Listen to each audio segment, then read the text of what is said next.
The truth has finally leaked. We get into exactly what I'm talking about in this edition of Dodgers Digest. Hey, this is Mike Nelson. Make sure to subscribe to the channel. We are the fastest growing Dodgers YouTube channel. Myself and Brad J will bring you that Dodger content, so make sure to hit that subscribe button.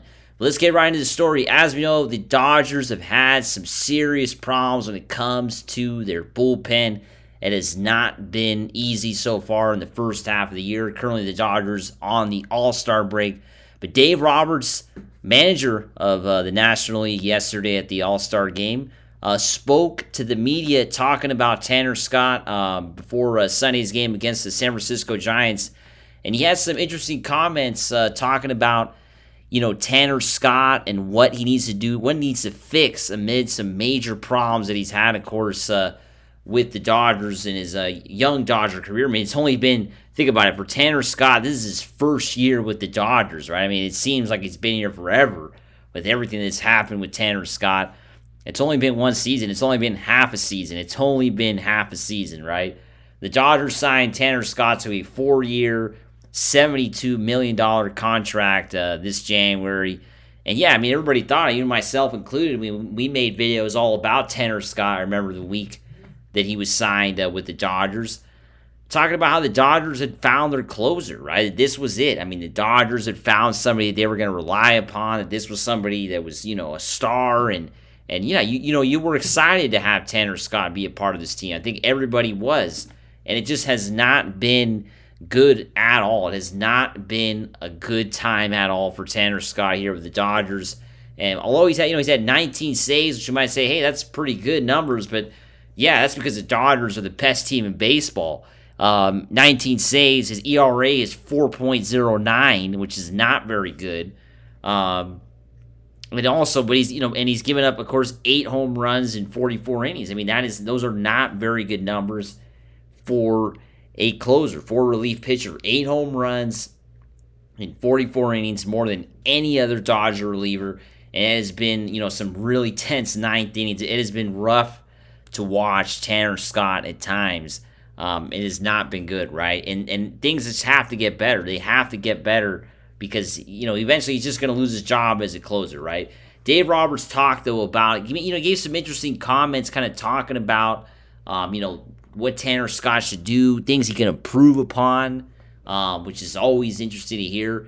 He said when using the slider, it's just in the zone too much. Roberts told reporters, including Bill Plunkett of the Southern California News Group, he said he's got to be able to move the fastball around a little bit. He's got to be able to shorten the slider at times when needed and when to strike it when needed. Well, I mean, reality is that Tanner Scott is only throwing 2 pitches this year, right? I mean, he's only throwing fastballs and sliders, which has made him pretty predictable in my opinion. But opponents are hitting a 305 against Scott's slider, which is pretty high numbers. With a 9.4% barrel rate, a measure of the quality of contact hitters making with the baseball. League-wide, batters are hitting 224 against sliders, and with him, 300. And that's just not very good numbers whatsoever. Those are big no-nos if you're Tanner Scott. Although Scott's whiff rate on pitch is a robust 34.5%. Obviously, a lot of times, when Scott's throwing these pitches, he is getting a swing and miss. We have seen that, right? It's not like Scott is not getting batters to swing and miss at these pitches.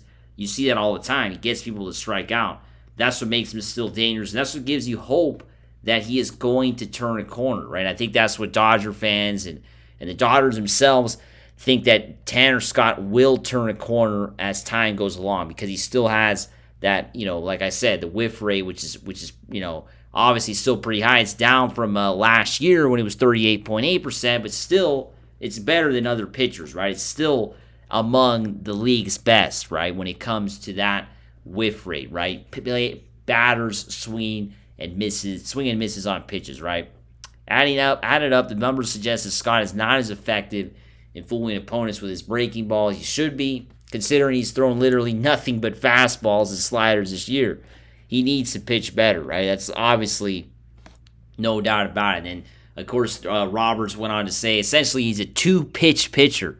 He said to Plunkett, they hunt a certain zone, and when it doesn't get to where it needs to be, there it could be, then then there could be a slug, right? And that's kind of what it is, right? That's kind of as simple as it gets. Scott was off to an outstanding start last season with the Marlins.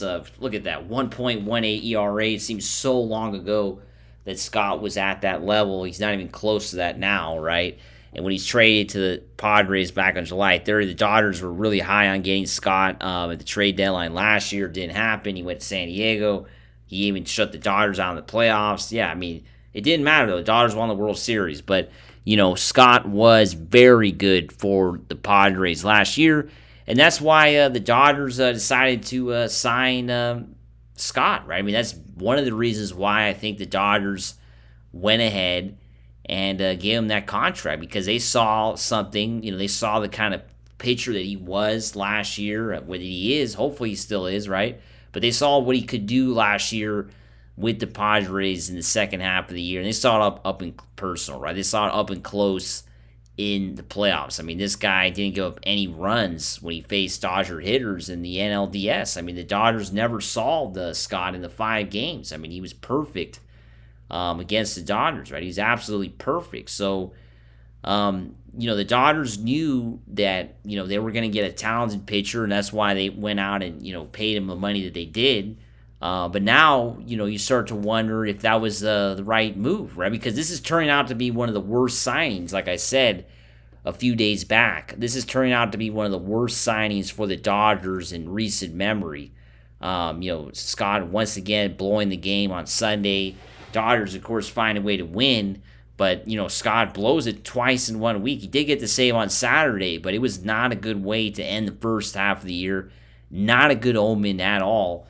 But what do you do with Tanner Scott? I mean, we kind of posed this question on the Monday morning live stream. By the way, for those of you that are watching, we do a Monday morning live stream here on the channel every Monday at 11 a.m. Eastern, 8 a.m. Pacific. So bright and early on Mondays, we have a live stream.